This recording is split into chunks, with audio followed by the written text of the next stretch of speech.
Bom, a transmissão está iniciada, então vamos começar. Qualquer coisa, Meiran, se der algum problema aí no áudio ou alguma coisa nesse sentido, é só me avisar. Então, bom dia a todos. Acabei já falando um pouquinho, mas vou repetir agora que a transmissão iniciou. Meu nome é Christian Souza. Atualmente eu sou especialista em resposta a incidentes na Kaspersky, que é uma empresa multinacional de cibersegurança, e também sou estudante de doutorado em ciência da computação na Universidade de São Paulo, né, na USP, no Instituto de Matemática e Estatística, que também ali foi casa do Meran há alguns anos atrás, né? E como eu tinha comentado, eu também fui aluno, né, do IF, mais especificamente do IFRN, no Rio Grande do Norte.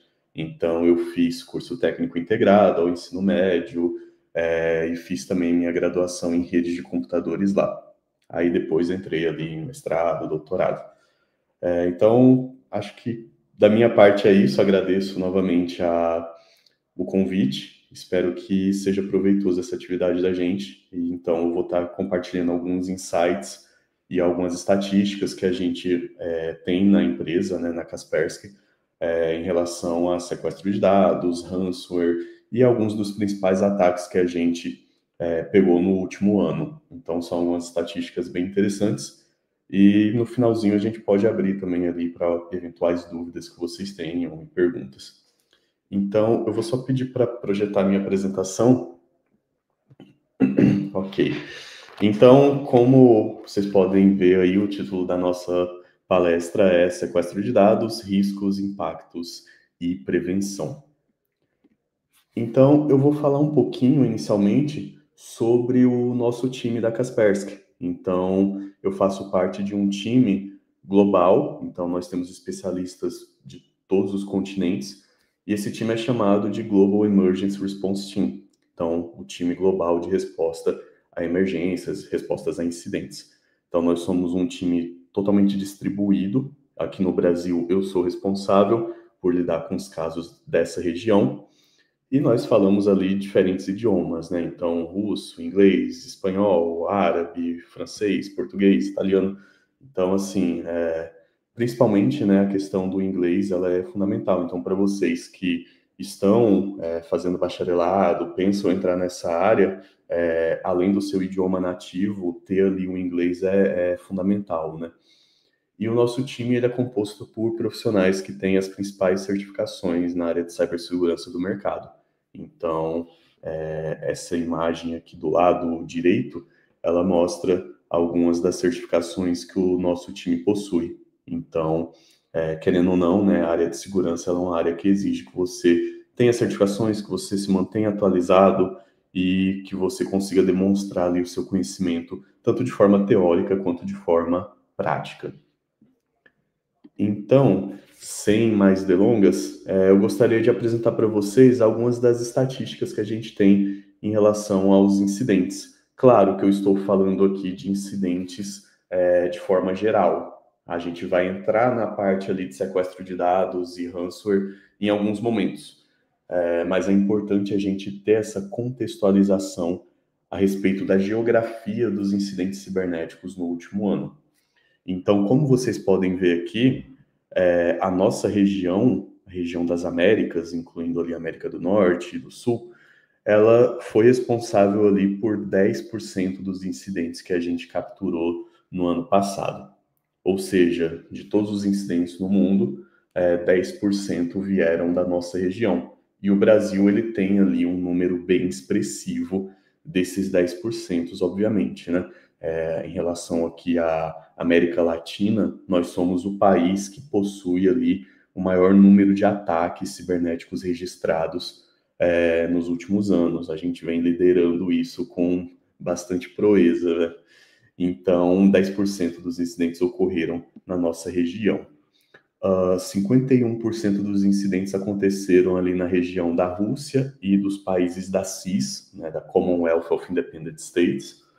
11% dos incidentes foram registrados na Europa, 16% na região do Oriente Médio, 7% ali na Ásia e Oceania, e 5% ali na região da África. Então, esses são os dados globais que a gente tem em relação ao último ano. E lógico, né, no próximo ano, em 2026, logo no iniciozinho do ano, a gente vai liberar a versão de 2025. Então, vocês podem ficar por dentro ali de como isso aqui vai mudar do ano passado para esse ano, né? E gostaria de falar também para vocês um pouquinho sobre as principais indústrias que estão sendo atacadas, né? Porque é importante a gente ter isso em mente também. Então, 24% dos incidentes relatados, eles vieram ali do setor industrial. Então, isso aqui é bem interessante, né? Porque quando a gente fala de setor industrial, a gente está falando ali de infraestruturas que comumente são extremamente críticas. Então, imaginem um incidente de ransomware ou um incidente que cause ali alguma indisponibilidade em um ambiente industrial. Você pode ter consequências ali gravíssimas, né? Incluindo ali parar uma linha de produção ou até mesmo causar ali um acidente envolvendo pessoas, né? Causar ali um risco a vidas humanas. Então, para vocês verem a importância que a segurança da informação possui, né? A gente precisa garantir a segurança de ambientes industriais, precisa garantir, acima de tudo, né, a segurança ali das pessoas. Então, 24% dos incidentes relatados foram nesse tipo de setor, 16% ali em setor governamental, ok? Então, também são casos ali que normalmente são críticos, né? Porque quando você tem um ataque ali a um órgão do governo, você pode ter ali, eventualmente, a exposição de dados que são extremamente sensíveis, ok? A gente tem também ali 13% no setor financeiro, e como vocês podem imaginar, isso aqui também é um número bem expressivo e bem crítico, porque a gente está falando ali principalmente de ataques que envolvem muitas vezes o roubo de quantias financeiras, né? Então também é um setor extremamente visado pelos atacantes. E aí a gente tem aqui alguns números menos expressivos, mas que também são importantes. Então, o setor de tecnologia da informação registrou 7% dos incidentes cibernéticos. O setor de educação também tem aqui uma parcela de 2%.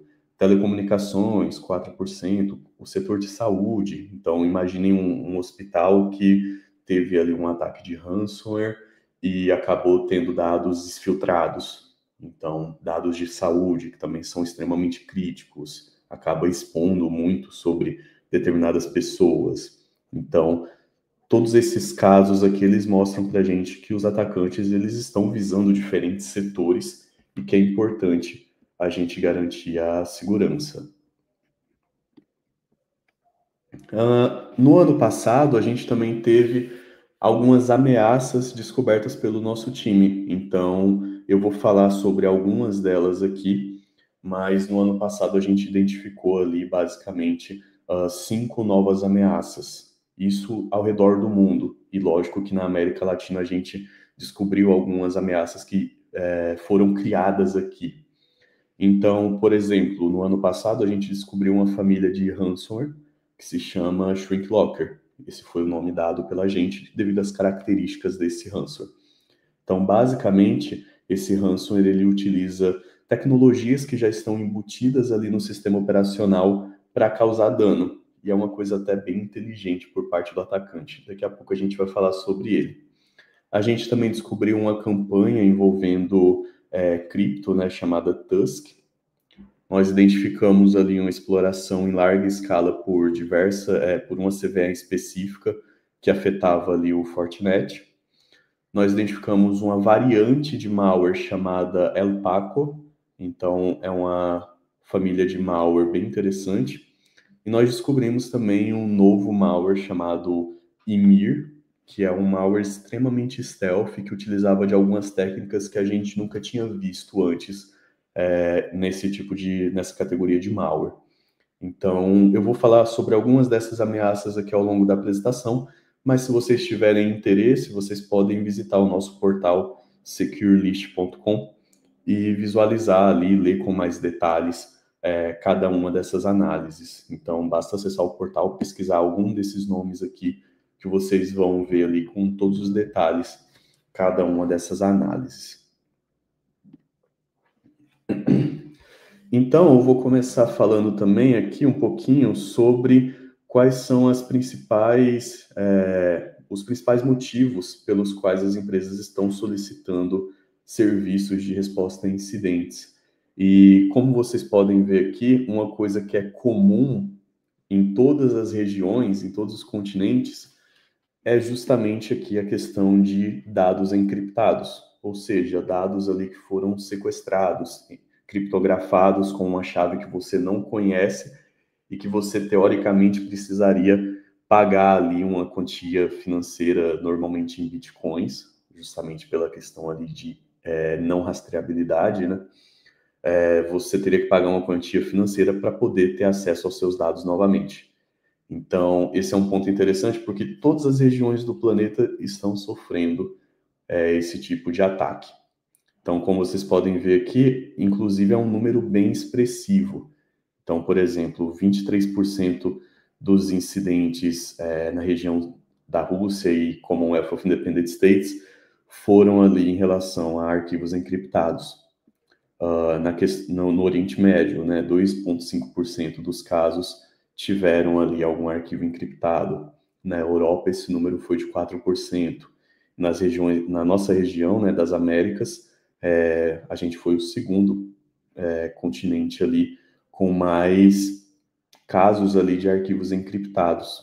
Então, 6% ali dos casos foram registrados aqui na região das Américas. Na região ali da Ásia e Pacífico, né, a gente teve ali um número de 10%, na África de 2%. O segundo ponto aqui que mais chamou a atenção também da gente foi a questão ali de atividades suspeitas na rede. Então, normalmente ali alertas de ferramentas, alertas de um IDS, de um IPS, e a partir disso você consegue solicitar ali uma análise daquele alerta e possivelmente constatar se é um incidente ou não. A gente tem outras estatísticas aqui que são interessantes também. Então, por exemplo, account takeover. Então, casos ali nos quais o atacante foi capaz de pegar, roubar a conta da pessoa, né? Acessos não autorizados, vazamentos de dados. Então, também a gente consegue ver que é um número expressivo ali de casos.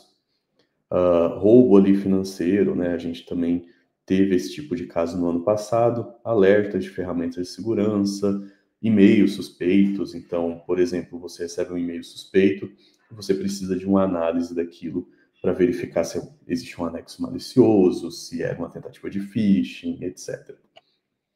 Atividades suspeitas ali a nível de endpoint, então atividades suspeitas em máquinas de usuários. Então, vocês podem ver aqui que é um número relativamente expressivo também, e arquivos suspeitos. Então, essas são as principais razões. Mas só destacando, né, a gente consegue ver que ransomware e encriptação não autorizada de arquivos tem ali um número muito expressivo e está em alta desde muitos anos, né? Então, assim, eu diria que desde 2019, quando a gente teve ali a questão do WannaCry, até antes mesmo, né, de 2019, ataques de ransomware, eles começaram a ganhar muito destaque justamente pela lucratividade e facilidade que os atacantes têm em realizar esse tipo de ameaça. E uma coisa interessante também é que muitos desses incidentes que a gente analisa, eles começam com a exploração de alguma vulnerabilidade. Então, vocês como alunos do bacharelado de sistemas da informação, vocês, evidentemente, né, vão programar ali sistemas, vão utilizar bibliotecas de terceiros, vão utilizar softwares de banco de dados. Então, todos esses softwares de terceiros e até mesmo o seu próprio software, ele pode estar passível ali de alguma vulnerabilidade. E o que mais chamou a atenção da gente em relação ao ano passado é que a gente constatou que existiam vulnerabilidades de 2016 sendo exploradas ainda em 2024.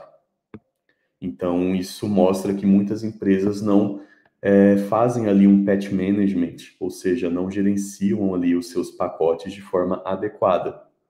Então, isso é um ponto extremamente crítico.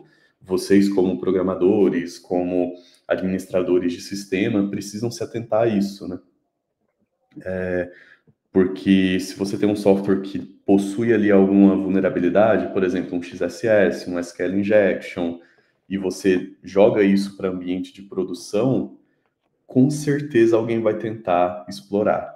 Então, assim, e não sei se vocês possuem experiência ali subindo servidores na Amazon ou se qualquer outro provedor ali de cloud, basta vocês analisarem os logs. Depois que você coloca uma máquina no ar, passa 5 minutos, tem alguém tentando te atacar.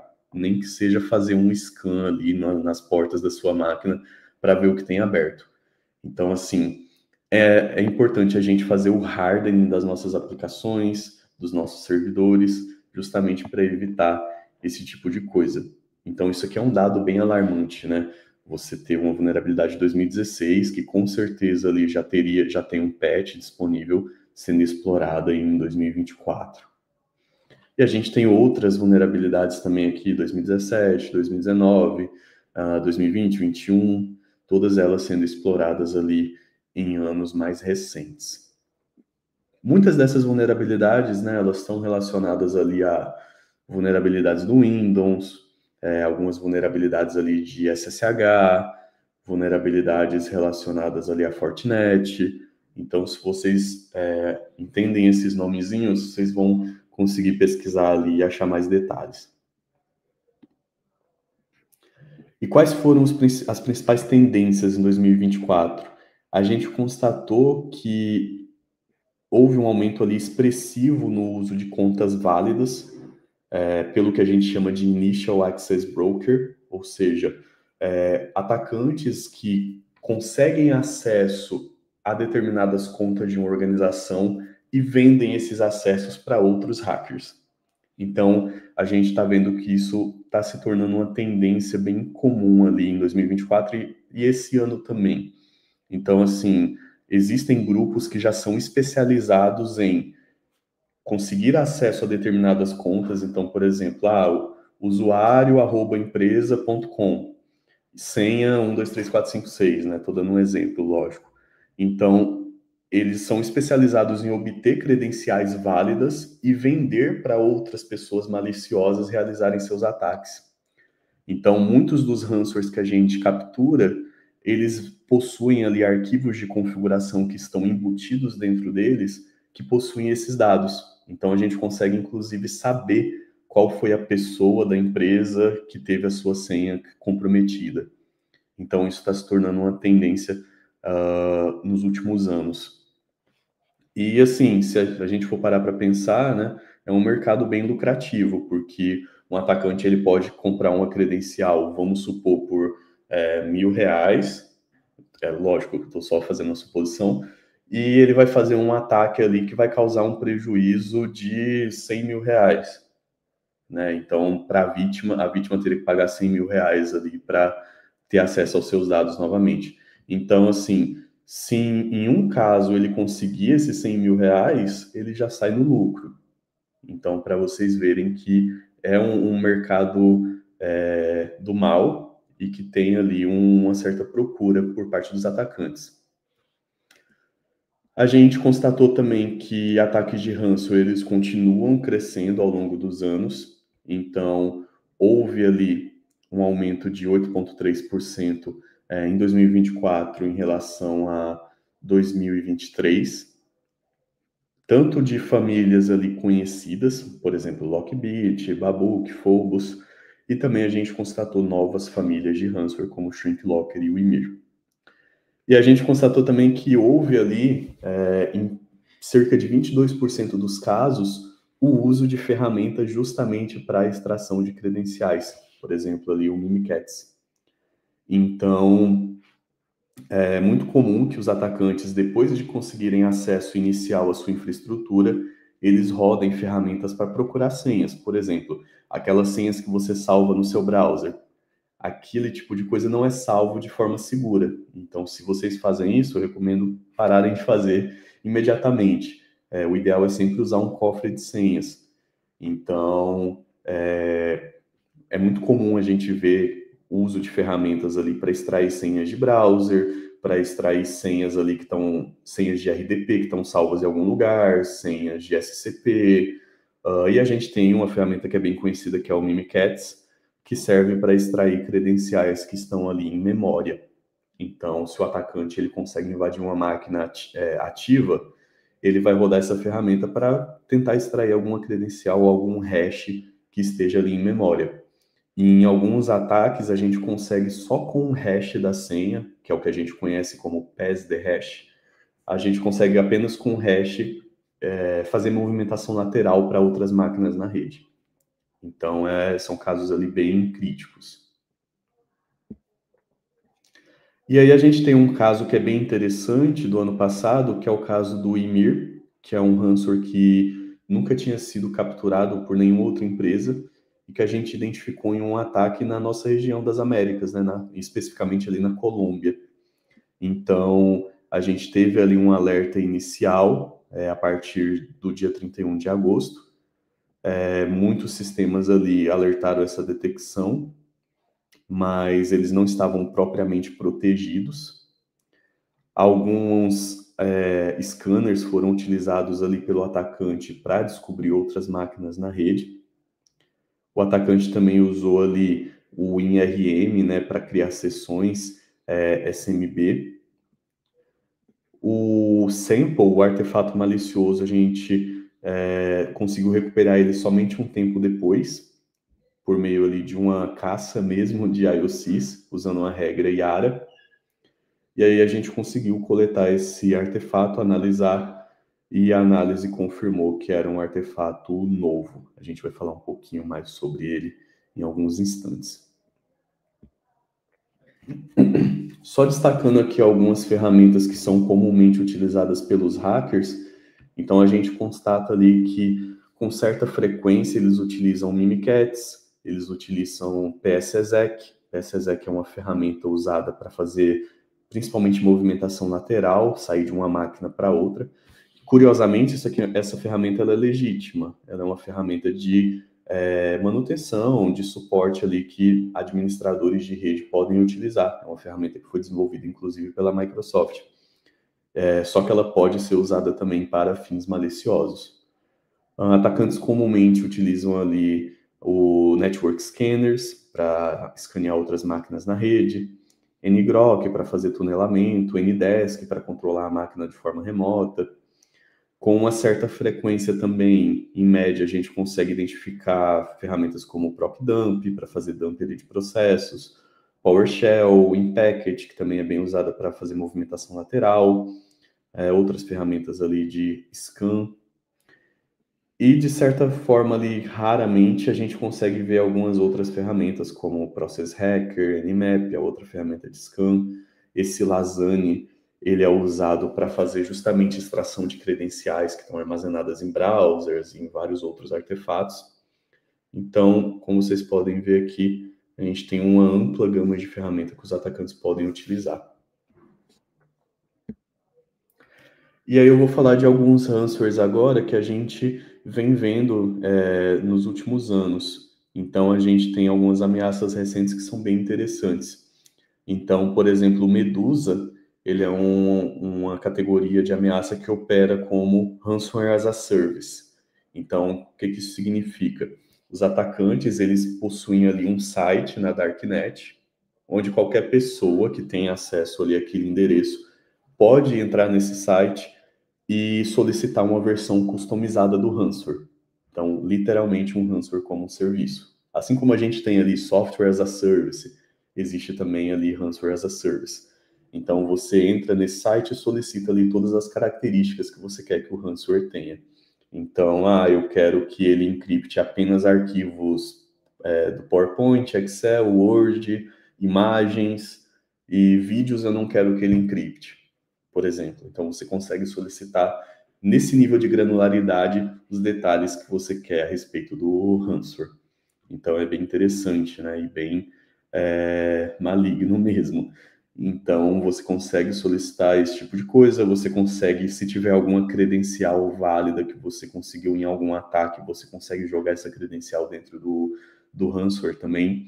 Então, muitos ransomwares, eles Se você tiver, por exemplo, a senha de administrador, se você conseguiu comprometer a conta administrativa da empresa, você consegue jogar essa conta dentro do ransomware para que ele use ela para desativar um antivírus, para desativar um firewall, para desativar alguma defesa que a máquina tenha.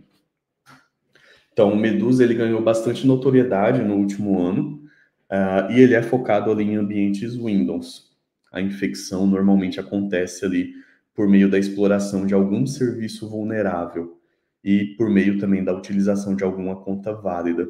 Então, por exemplo, se você tem um site WordPress e esse site ele tem alguma vulnerabilidade que permita ganhar acesso ali à máquina hospedeira, o atacante vai usar isso ali para ganhar acesso à máquina hospedeira e executar o ransomware. Então, basicamente, é isso que a gente entende, né, por exploração de serviços vulneráveis.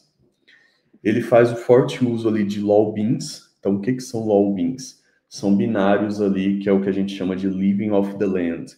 Ou seja, eles já estão presentes ali no sistema, muitas vezes são binários ali legítimos, né, na maioria das vezes. Então, isso é bem inteligente por parte dos atacantes, porque por que eu vou me preocupar em criar uma ferramenta do zero, criar um esquema de criptografia do zero, se eu posso usar algo que já está ali dentro do próprio sistema operacional? Então, é muito comum que não só ransomwares, mas outros malwares também utilizem ali, eles vão fazer uma chamada ali a um processo, a um binário que já está dentro do sistema, para realizar alguma operação maliciosa. Então, isso é muito comum. Não só binários .exe, como a gente conhece, né, mas também ali drivers, por exemplo. E uma coisa muito crítica desse grupo também é que eles compartilham informações via Telegram. Então, assim, imagina que a sua empresa ela foi atacada e no dia seguinte, ou depois de alguns dias, né, normalmente eles te dão um prazo para que você pague eles para eles não liberarem essa informação. Se você não pagar, eles vão liberar ali no Telegram que a sua empresa ela foi atacada. Então, vocês já podem imaginar que isso causa também danos ali à imagem da empresa. A gente tem um módulo chamado File Threat Protection, que ele é efetivo ali na identificação do Medusa. Então, a gente classifica ele aqui com esse veredito, como a gente chama. E a gente também tem um módulo de proteção, né, chamado Behavior Detection, que detecta até mesmo variantes desconhecidas. Então, isso é muito importante. Se vocês forem trabalhar numa empresa como analista de segurança, é importante garantir que o antivírus em uso ele tenha módulos como esse, para que ele seja capaz de detectar ali ameaças, até mesmo que não foram catalogadas ainda. Outra família que a gente tem, que já existe há um tempinho, mas é muito comum a gente pegar casos, até mesmo agora, em 2025, é o Lockbit. Então, o Lockbit ele também opera como Ransomware as a Service, e ele foi classificado como o ransomware mais lucrativo em 2022. E assim, é um ransomware que é tão famoso, tão fácil de você configurar, que a gente vê isso até mesmo, assim, eu posso até falar de um caso que a gente analisou não tem nenhum mês, que envolvia ali o Lockbit, ok? Em 2023, esse ransomware foi responsável por 44% de todos os incidentes de sequestro de dados de ransomware no mundo. Então, é muita coisa. Entre 2020 e 2023, a gente tem estatísticas ali de que 91 milhões de dólares foram pagos aos atacantes. Então, é um ransomware extremamente prejudicial e lucrativo para os atacantes. O acesso inicial dessa ameaça normalmente era realizado ali via RDP ou por meio de credenciais comprometidas. E uma coisa interessante dele é que ele teve o seu builder vazado em 2020. O que seria o builder? Basicamente, você pode baixar o software que é usado para construir o Lockbit. Então, por exemplo, se eu, Christian, quiser criar uma versão do Lockbit customizada ali para as minhas necessidades e utilizando ali a senha de alguém que eu descobri que trabalha em uma determinada empresa, eu conseguiria fazer isso. Então, percebam o potencial de dano que isso possui, né? Então, qualquer pessoa, aqui existe um link, vocês podem acessar no Secure List também, que mostra a nossa análise desse builder. Então, a gente fez uma análise detalhada ali sobre esse builder e tem até um exemplo de caso ali real que a gente analisou em 2023. Então, percebam quão perigoso é isso. Qualquer pessoa pode entrar em algum site, até mesmo no GitHub, baixar esse builder e construir sua própria versão do ransomware, com as suas próprias especificidades ali de tipo de arquivo que você quer criptografar, credenciais válidas, se você quer desativar o Windows Defender ou não, etc. Então, é um caso bem interessante, bem crítico. Outro grupo que a gente viu que ficou bem famoso no ano passado é o Ransom Hub. Então, ele se tornou um dos grupos de Ransomware as a Service mais prevalentes no ano de 2024. O Lockbit, enquanto em 2024 ele teve 27 vítimas até abril, o Ransom Hub ele já tinha mais de 170 ali em maio. E esse ransomware, ele é baseado ali em outro ransomware. Então, eles aproveitaram o código ali de outro malware chamado Knight, que originalmente também era um outro malware conhecido como Cyclops. E muitos ataques tiveram acesso inicial via exploração de uma vulnerabilidade que ficou bem famosa em 2020, que se chama Zero Logon. Essa Zero Logon, basicamente, se você tiver acesso ali a um servidor Active Directory, você consegue zerar a senha dele. Você consegue se logar no servidor ali sem senha alguma. A gente tem outras ameaças também, como, por exemplo, o Shrink Locker, que basicamente é o ransomware que a gente descobriu no ano passado, que utilizava ali o BitLocker para a criptografia dos dados. Então, isso aqui foi muito inteligente por parte dos atacantes, a gente precisa admitir isso. Porque o que eles pensaram? Ok, eu não vou criar um algoritmo de criptografia do zero, eu não vou utilizar ali algum mecanismo que possa ser detectado pelo antivírus. Eu vou simplesmente utilizar o BitLocker, que já é um artefato ali, uma ferramenta presente no Windows, utilizada para fins legítimos, e vou utilizar isso para fins maliciosos. Então, basicamente, foi isso que os atacantes pensaram. Então, é um caso bem interessante, né? Porque, basicamente, o malware ele cria uma chave aleatória para criptografar os arquivos, envia essa chave para o atacante por meio de um túnel Cloudflare. Então, de certa forma, ali muito difícil de rastrear a pessoa. E após ele criar essa chave aleatória e enviar para o atacante, ele vai lá e ativa o BitLocker. Então, você encripta o sistema utilizando o BitLocker que já estava presente ali de qualquer forma. Não informa para o usuário qual é a senha, só você vai ter ela, e o usuário basicamente ele perde acesso à sua máquina. Então, quando a máquina for reiniciada, quando ela sofrer um reboot ali, basicamente você vai cair na tela do BitLocker e não vai saber o que colocar ali. Então, você perde acesso ali aos seus dados.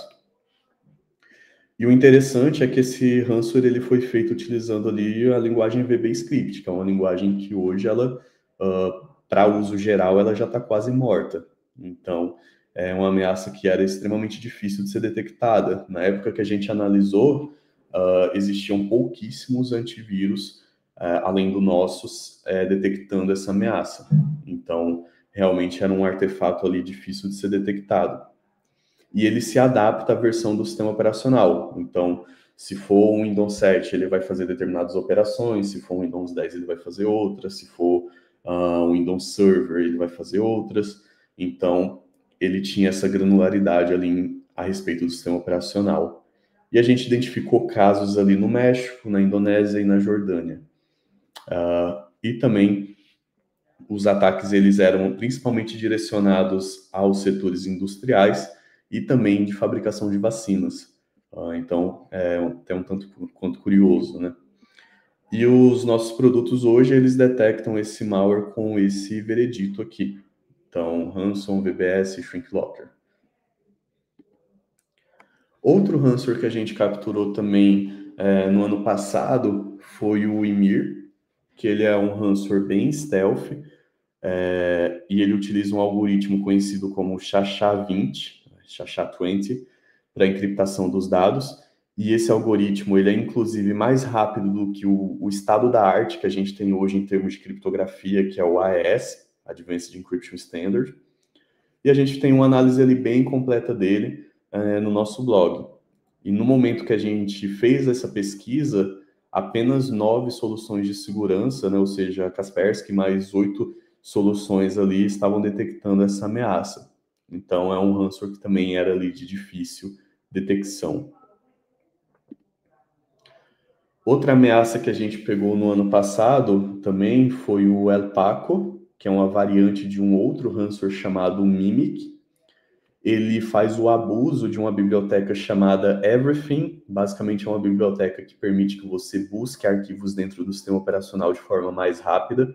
Então, por exemplo, você como programador, você pode importar essa biblioteca dentro do seu software e utilizar ela para fazer ali alguma busca de arquivos, né? Então, ele fazia o abuso dessa biblioteca. E uma coisa muito interessante é que o builder dele possui até uma interface gráfica que você pode customizar as características do ransomware. Então, você pode, por exemplo, definir qual é a ransom note que você quer. Então, você pode customizar qual é a mensagem que você vai deixar para o usuário ali, falando que todos os arquivos dele foram encriptados e que ele precisa te pagar uma quantia e tudo mais. Então, você consegue customizar ele nesse nível. Você consegue definir quais são as extensões de arquivo que você quer criptografar. Então, .docx, .pptx, .xlsx, .png, JPEG, etc. E você consegue definir, inclusive, prioridades para isso. Então, eu quero que primeiro você criptografe as imagens, para depois criptografar os documentos, para depois criptografar eventualmente ali arquivos de texto. Então você consegue ter essa flexibilidade ali para customizar o ransomware. E você consegue até definir questão ali de processamento, se você quer criptografar partições inteiras ou não, tudo mais. Então é bem interessante, né? Uma curiosidade desse ransomware é que ele também utiliza o SHA-20 para fazer a criptografia dos dados. Então isso é uma tendência que a gente está vendo nos ransomwares. Eles estão adotando ali algoritmos de criptografia mais velozes, o que faz sentido, né? Porque se um ransomware ele começa a criptografar dados no sistema e ele demora muito para fazer isso, possivelmente o administrador ali da rede ele pode receber um alerta de que essa máquina está com um processamento muito elevado. O processador está ali em 100% já fazem 5 minutos. Então, é bem comum os atacantes, né, buscarem formas de não serem detectados, seja ali pela utilização de um algoritmo mais rápido, e outra característica que eles utilizam bastante também é não criptografar os arquivos completos. Então, assim, algumas famílias de ransomware, se você tem um arquivo de 1 GB, ele não vai criptografar 1 GB completo. Ele vai criptografar, por exemplo, 250 MB, que já é muitas vezes o suficiente para corromper o arquivo e você não conseguir extrair mais nada ali de dentro. Então, é muito comum que eles façam isso. Porque, assim, imagina que o atacante ele conseguiu invadir um servidor de máquina virtual, um VMware, por exemplo. Dentro daquele servidor, você vai ter múltiplos arquivos ali que podem ter terabytes de tamanho. Então, você vai ter ali, por exemplo, 10 máquinas virtuais, cada uma com 100 gigas. Então, assim, se ele começa a criptografar cada disco daquele virtual de 100 gigas, uma hora alguém vai receber algum alerta. Olha, a máquina está com a CPU em 100% já faz 1 hora. A memória está ali também no talo já faz 30 minutos. Então, assim, seria mais fácil de ser detectado. Então, eles adotam esse tipo de mecanismo, esse tipo de técnica, para não ser tão fácil assim de detectar. Então, você vai ter alguns picos ali de processamento alto, mas muitas vezes talvez não sejam suficientes para emitir um alerta. Então, isso é uma característica interessante. E ele é detectado também com essa classificação aqui, né? Por ele ser uma variante do Mimic, a base de código é a mesma, então ele recebe uma classificação Mimic, né?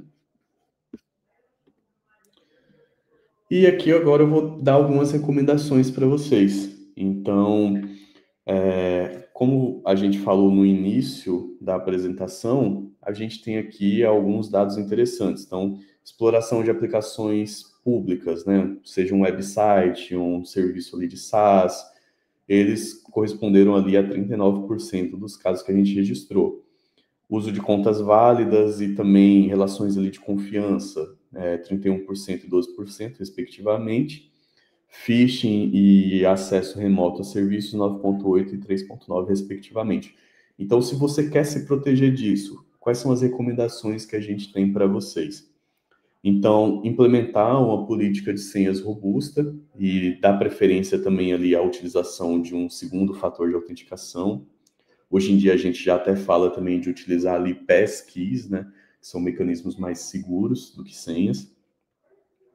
Remover qualquer porta de gerenciamento de acesso público. Então, por exemplo, se você tem uma porta SSH aberta, o que você pode fazer é um controle de acesso ali baseado em IP, baseado em usuário. Então, é importante a gente não deixar esse tipo de porta de gerenciamento dos nossos serviços, das nossas máquinas virtuais, que estão ali numa nuvem, abertas para qualquer pessoa. Então, como a gente comentou ali no início, basta você subir um servidor na internet que 5 minutos depois vai ter alguém ali atacando ou tentando fazer pelo menos um scan. Então é interessante você limitar ali apenas os serviços essenciais, por exemplo, ali a porta 443, que é do seu site. Apenas os serviços essenciais têm que estar expostos ali na internet. Para vocês que são programadores, adotar ali práticas de desenvolvimento seguro. Então, a melhor forma da gente evitar vulnerabilidades é evitar que elas estejam ali em ambiente de produção. Então, se você tem um processo de desenvolvimento de software robusto e focado em segurança, você evita que as ameaças estejam em primeiro lugar ali expostas no seu website, no seu serviço. Então, é importante você ter ali técnicas como o uso de testes estáticos de código. Então, não sei se todo mundo conhece, mas vocês podem instalar um plugin ali no seu VS Code, na sua IDE, que automaticamente ele vai analisar toda a linha que você escreve ali e vai identificar se tem algum código vulnerável. Então, isso é o que a gente chama de SAST. Então, isso é bem interessante do ponto de vista do programador. Enquanto eu vou escrevendo o meu código, eu consigo já saber se eu estou introduzindo alguma vulnerabilidade ali ou não. Lógico que isso não é 100%, você não vai conseguir detectar todos os casos, e você pode até mesmo ter falso positivo, mas já é uma primeira linha de defesa. Uma coisa interessante é você ter uma política ali de tolerância zero para patch management. Então, existe um patch disponível, vamos testar esse patch, vamos ver se ele não vai introduzir nenhum erro, e se não introduzir nenhum erro, vamos soltar isso para produção. Então, é importante você ter agilidade em aplicar patch justamente para evitar ataques ali no momento que aquela vulnerabilidade é descoberta, né? Ou então você ter alguma medida de compensação. Então, nem sempre eu vou conseguir aplicar um patch, nem sempre eu vou conseguir corrigir ali uma vulnerabilidade. Então, eu preciso ter alguma medida ali que vai, pelo menos, deixar a minha aplicação segura, num nível de risco ali aceitável, online. Outro ponto importante também é garantir que os nossos funcionários, no caso ali de uma universidade, os estudantes, eles tenham ali um nível de segurança elevado. Então, a segurança é um papel de todos. Então, não adianta eu ter todos os patches aplicados, eu ter todas as vulnerabilidades mitigadas, se eu vou ter uma pessoa que vai executar ali um arquivo malicioso na sua máquina como administrador. Então, é importante a gente ter essa questão de consciência e também investir ali em conscientização a respeito de segurança.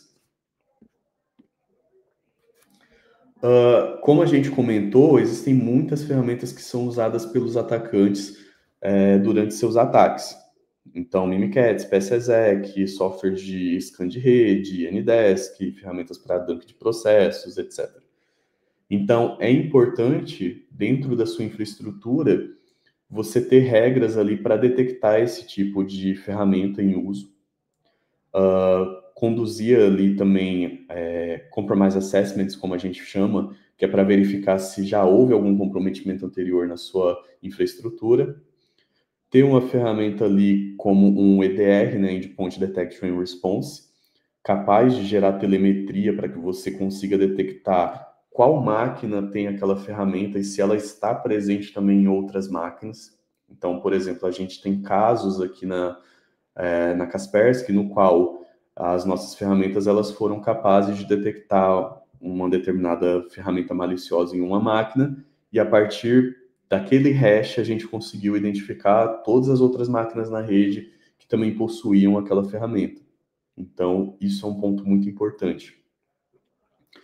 É importante testar também ali se o seu time ele consegue responder a um alerta, responder a um incidente cibernético de forma regular. Então, você pode fazer testes ali para medir se a sua equipe consegue fazer isso. E outro ponto importante é você proibir também o uso de qualquer ferramenta que não seja necessária ali para que os funcionários realizem suas operações. Então, é o que a gente chama ali de você ter uma whitelist. Então, você vai ter uma whitelist ali de todas as ferramentas que você permite. Qualquer coisa que tiver fora dessa whitelist, você vai imediatamente negar o acesso. Ou negar a execução, né? E contra essas questões de encriptação de dados, vazamento de dados, persistência, comprometimento ali de Active Directory, etc., a gente tem algumas recomendações como fazer backups regulares dos seus dados. Então, é importante você ter um backup ali offline, um backup ali em cloud, por exemplo, mas é importante você ter pelo menos 2, né? A gente sempre costuma dizer que quem tem um backup não tem nenhum. Então, fazer backups regulares, testar se você consegue recuperar os dados no caso de um incidente. Então, é importante, além de você fazer o backup, você testar se aquele backup aí, se você precisar, ele vai funcionar. Trabalhar com times ali de resposta a incidentes. Então, muitas organizações, elas não vão ter ali a capacidade de ter um time fixo, mas você pode contratar um serviço ali terceirizado para fazer isso, por exemplo. Ter programas de segurança ali estritos para lidar com dados pessoais, né, Personal Identifiable Information. Implementar ali controles de acesso e também DLPs, Data Loss Prevention, para evitar a exfiltração de dados. E é importante também sempre continuar treinando o seu time para que eles se mantenham atualizados com os principais ataques e consigam responder a incidentes cibernéticos de forma rápida, né? Então, em termos de apresentação, foi isso, pessoal. Espero que vocês tenham gostado. E agora a gente pode abrir para eventuais dúvidas que vocês tenham. Muito obrigado. Vamos mudar de câmera aqui. Vamos melhorar as câmeras. Melhorou. Christian, muito obrigado pela sua apresentação, né? Riquíssima experiência, de fato, agregou bastante, trouxe muitos dados, né? E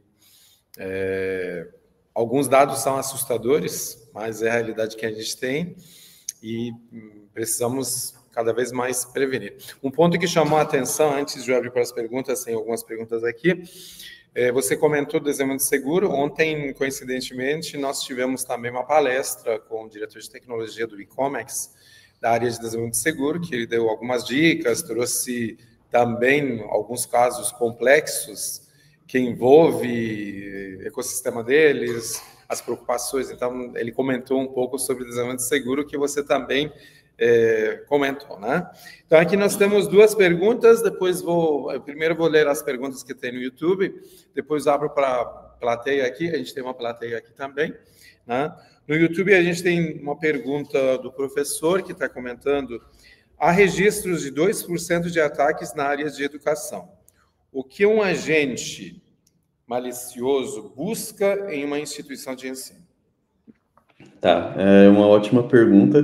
E assim, dentro de uma instituição de ensino, você tem uma quantidade de informações ali riquíssimas, né? Então, o que um agente malicioso ele buscaria dentro de uma instituição de ensino?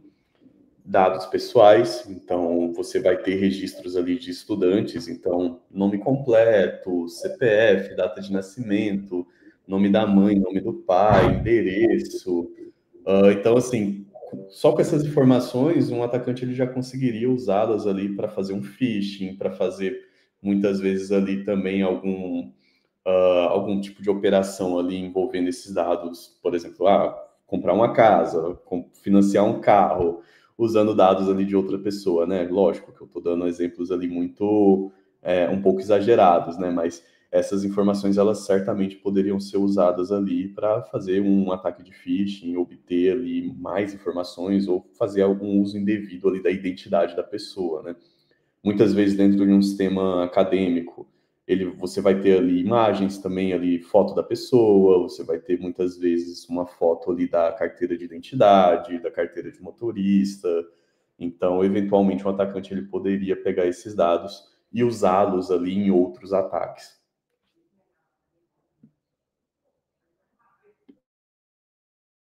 Muito obrigado. Temos mais uma pergunta aqui também. A gente comentou um pouco sobre isso ontem, mas é interessante. Para os discentes que pretendem atuar na área de segurança, quais as diretrizes, conhecimentos e encaminhamentos iniciais para ter uma oportunidade no mercado de trabalho? Tá, é outra pergunta também muito boa. Quando a gente fala de segurança da informação, é uma área que ela é um pouco difícil para você entrar, porque ela exige que você tenha muitos conhecimentos sobre muitas áreas, né? Porque, assim, quando a gente fala de programação, por exemplo, você vai aprender uma linguagem de programação, eventualmente você vai aprender estruturas de dados, bancos de dados, etc. Quando a gente fala de segurança, é uma área que exige que você saiba de muita coisa a mais. Então, eventualmente, você vai saber programação, você precisa ter noções também de rede de computadores, de sistemas operacionais, de proteção de bancos de dados. Dependendo da área que você quer trabalhar na segurança, você vai precisar estudar engenharia reversa, análise de malware.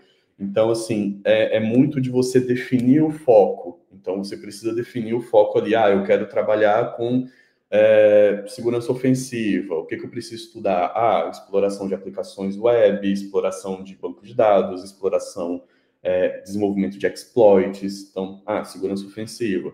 Segurança defensiva, o que eu preciso estudar? Hardening de sistemas operacionais. Eu preciso estudar ali como os protocolos funcionam para que eu consiga protegê-los. Então, é muito disso, né? Você definir. Quando a gente fala ali, por exemplo, da área que eu trabalho, forense digital, eu preciso entender o sistema operacional, preciso entender como fazer a análise de um malware que foi descoberto ali numa investigação, preciso entender como funciona o sistema de arquivos. Então, depende muito do foco, né? Mas eu diria que quando a gente fala de entrar na área de segurança da informação, existe ali algumas áreas que você obrigatoriamente precisa saber, independente do subtópico que você vai entrar, né? Então, independentemente se eu for para segurança ofensiva, defensiva, análise de malware, o que eu preciso saber? Eu diria que programação, obviamente, em alguma linguagem ali de script, pelo menos.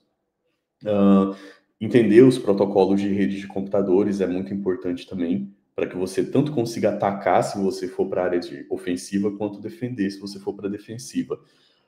Então, programação, rede de computadores, sistemas operacionais, é importante eu entender como o sistema funciona para que eu consiga protegê-lo, e eventualmente ali você se aprofundar em alguma camada ali de arquitetura de computadores. Então, eu diria que são os principais encaminhamentos ali para você começar a pensar na parte de segurança, né? Após entender como tudo isso funciona, você começa a estudar ali efetivamente a parte de segurança. Muito obrigado, Christian. Deixa eu ver se temos. Agora nós temos uma plateia que se tem alguém. Você chega mais perto, daí acho que vamos da plateia. Na apresentação, você mostrou vários cursos não, certificações que o grupo lá de segurança tem. Qual que você indica assim, para começar a fazer, para poder introduzir-se na área de certificação? Tá. A área de segurança, como eu comentei, ela é uma área que é de certa forma um pouco ingrata também, né? Porque você pode se matar de estudar ali, mas se você não tiver uma certificação, muitas vezes você fica de fora de uma vaga. Então, assim, é importante, eu diria que é um requisito em muitas vagas, pelo menos para você passar pelos filtros de RH, né? Às vezes, para o trabalho que você vai fazer, nem vai ser tão importante, mas para você passar pelo filtro ali do RH, vai ser importante. Por onde começar? Qual certificação eu recomendaria começar? Certificações, elas não são tão baratas, então são caras, eu não vou mentir. Então, é um custo alto você ter certificação, tanto para você tirar a certificação quanto para você manter, porque todo ano você paga algumas taxas para manter a certificação. Uma certificação que ela tem um custo um pouquinho mais acessível e o custo de manter ela também não é tão alto, é a Security Plus da CompTIA. Então, é uma certificação que a gente considera ali uma certificação de entrada. Então, eu estou começando na área de segurança, qual é o skill set ali, qual é o conhecimento base que eu preciso ter. Então, a Security Plus ela vai te dar um bom norte. E aí, depois dela, você pode pensar em certificações mais específicas. Claro, se você tiver o budget para isso. Muitas vezes as empresas elas pagam as certificações para você também. Então, se a empresa julgar que é necessário, ela vai te dar esse benefício. Então, mas de início eu recomendaria começar pela Security Plus. Ela vai te dar uma boa base. E depois dela você pode ir pegando certificações mais avançadas e também focadas na área que você quer atuar. Então, por exemplo, dentro da área de forense, as certificações da SANS, elas são bem renomadas. Então, por exemplo, a gente tem a GCFA, que é a GIEC Certified Forensic Analyst, que é uma das certificações topo para quem trabalha com forense. Então, depois de ter um conhecimento já mais sólido, você pode pensar em pegar uma certificação como essa. A gente tem outras certificações também, como, por exemplo, a CISP, que é a Certified Information System Security Professional. Então, a certificação também um pouco mais avançada e que você tem até que ter 5 anos de experiência para poder tirar ela. Então, você depois disso pode ir pensando em certificações ali mais nichadas, mais para o nicho que você quer atuar. Acho que é isso. Muito obrigado, deu uma ideia muito bacana de diversas certificações. Christian é campeão de fazer certificação. A gente, quando acompanha as postagens do Christian, acho que boa parte é a prova que ele fez, a certificação que ele fez, ele não para de estudar. Isso também é um momento para a gente até comentar aqui, que a gente às vezes acha que quando faz uma certificação, eu fiz mestrado, fiz doutorado, fiz especialização, agora vou ficar tranquilo. O mercado que a gente atua é um mercado muito dinâmico, então se eu não me atualizar, né, se eu não ficar estudando, fazendo certificação, eu vou estar fora do mercado. Então, mesmo o Christian, com todo esse conhecimento dele, com tantas certificações que ele fez, essas certificações têm validade. Os produtos mudam, ataques mudam, as formas mudam, dispositivos interconectados estão mudando, e isso faz com que haja necessidade de educação continuada, que a gente sempre corra atrás, né? E não ficar parado, né? Então, esse é um fato, né? Mas, exato. Pode falar. Só complementando, realmente, para quem quer entrar na área de segurança, é uma área que a gente não para de estudar.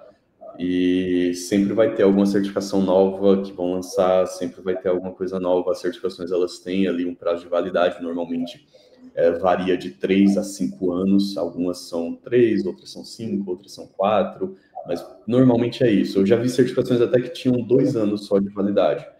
Então, assim, você tem que ficar estudando, tem que ficar submetendo ali o que eles chamam de CPE, né, que são os créditos de educação continuada, para que a sua certificação ela se mantenha ativa. Se você não fizer isso, ela fica como status inativo, ou então você até perde ali a sua certificação. E aí, Meran, eu deixei no chat, no privado, você pode colocar no YouTube, eu vou compartilhar com o pessoal, tem um link que ele tem um roadmap de certificações, e ele classifica elas como por nível, né? Nível iniciante, intermediário e avançado. Isso, exatamente, esse link que está aí na tela.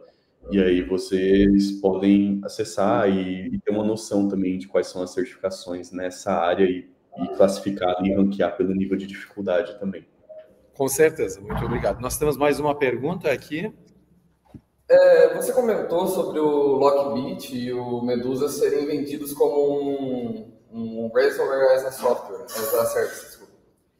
Como que vocês têm conhecimento de como que é feita a venda desses produtos? Tipo, se é tudo pela Deep Web, se tem algum outro meio que eles usam para fazer a venda? Porque, tipo, vocês não poderiam comprar o produto e identificar qual que é os padrões dele para conseguir encontrar dentro da máquina do cliente? Tá. Então, uma boa pergunta também. Normalmente eles fazem essa venda ali majoritariamente por sites da Darknet, né? Então, e para você acessar esse site é aquilo, você tem que conhecer uma pessoa que conhece outra pessoa que conhece o link. Então, os links, né, na rede Onion ali principalmente, lógico que a gente não existe só rede Tor, né? Você tem vários outros tipos de Darknet. Majoritariamente eles vão operar dentro ali da rede Tor. Então, você vai acessar um link ali que é muito aleatório, vai cair no site desses caras, e lá você vai ter ali um formulário onde você vai preencher. Então, você vai falar, olha, eu quero que o ransomware ele deixe essa mensagem aqui para o usuário. Então, você pode customizar ali a mensagem que você vai deixar, que ele encripte essas extensões e que dê prioridade a encriptar arquivos de imagem, por exemplo. Estou só dando um exemplo, né? Então, você submete tudo isso daí e ele vai te jogar ali um QR Code, alguma coisa para carteira de Bitcoin do hacker, do criador do ransomware, né? E aí você vai fazer a transferência ali em Bitcoin para ele vai gerar esse ransomware e você vai deixar ali algum e-mail para ele te contatar. Normalmente é algum e-mail também descartável, um Proton Mail, alguma coisa nesse sentido.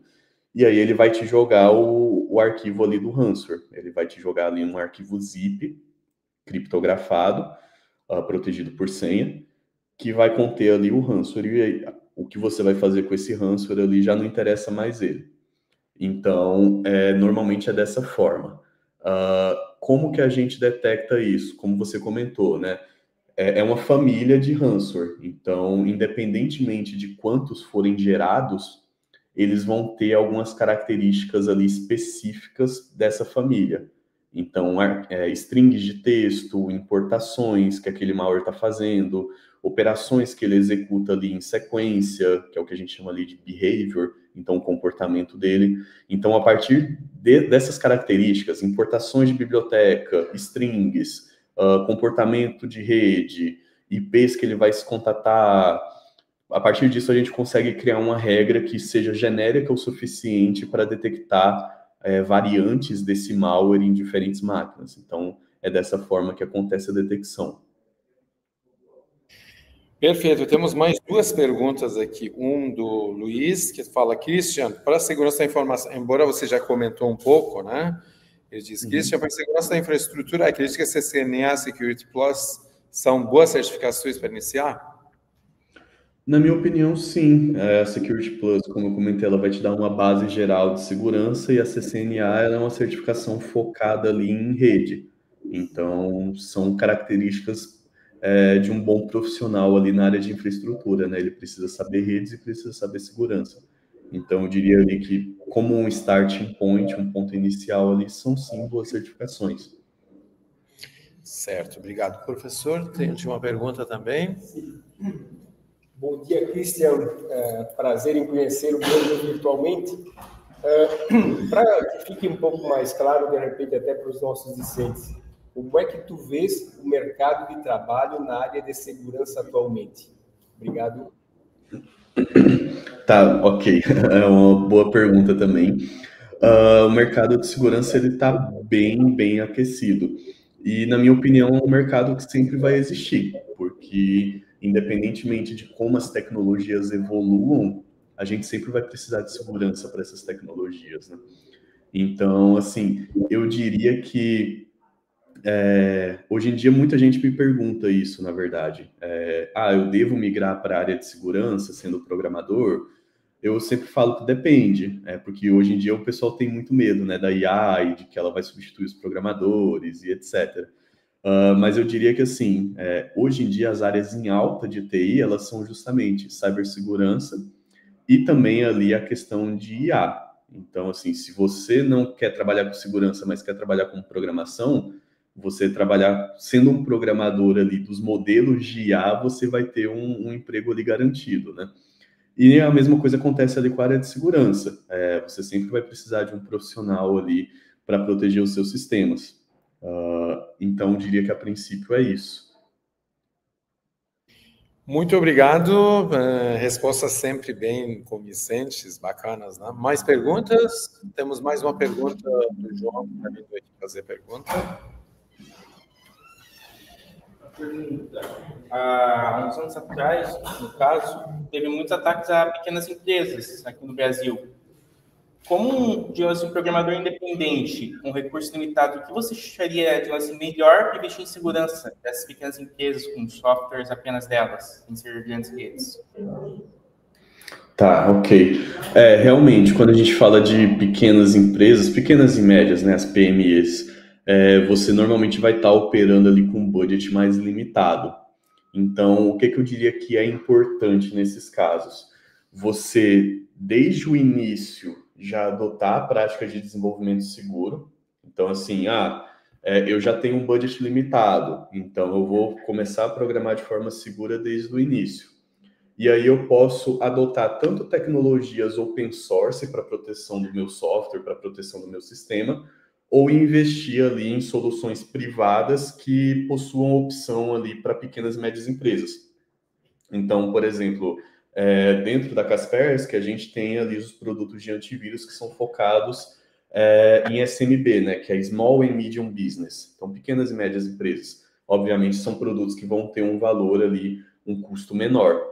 Mas se a sua empresa não tiver nem mesmo o budget para um produto focado em PMEs, você pode usar ali soluções open source. Então, assim, se eu estou desenvolvendo uma aplicação web, eu posso usar um WAF open source, né, um Web Application Firewall open source. Então, a gente tem ali soluções como o Mod Security, por exemplo, que ele já consegue bloquear ali os principais ataques que a OWASP define, né, o top 10 da OWASP. Até antivírus mesmo open source a gente possui hoje em dia. Então, existe um antivírus que se chama ClanEV, que ele é principalmente focado em Linux, mas que pode ser usado também ali em outros sistemas, e ele é open source, então é gratuito. E, inclusive, as regras dele também são atualizadas com uma certa frequência e podem ser utilizadas ali de forma gratuita. Outras soluções gratuitas que a gente também tem, SonarQube, se você quer fazer análise do seu código, então você pode usar essa solução de forma gratuita ali para analisar o seu código em termos de segurança. Então, eu diria que hoje em dia, uma PME, ela consegue fazer bastante coisa ali com código gratuito, open source. Você só vai ter o trabalho ali de aprender a tecnologia e implantar ela num servidor ali local. Mas dá para você fazer tranquilamente. Muito obrigado. Inclusive, ontem, na apresentação, foi falado do SonarQube, mesmo as empresas grandes, né, usam para poder, pela facilidade e praticidade que o SonarQube tem, como tem integrar com outras partes já existentes dentro de outras ferramentas que a empresa está utilizando, né? Isso. Mais alguma pergunta? Então, Cristian, eu gostaria, de nome do Instituto, agradecer a sua disponibilidade e que nos brindou com essa apresentação riquíssima, com bastante detalhes importantes, né? Vamos ter salva de palmas para ele, então.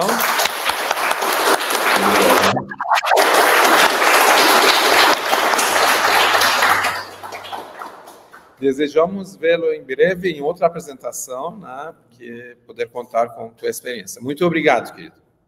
Com certeza, Meran. Muito obrigado, pessoal. Obrigado pela participação, pelo convite e até mais. Até mais. Tchau, tchau.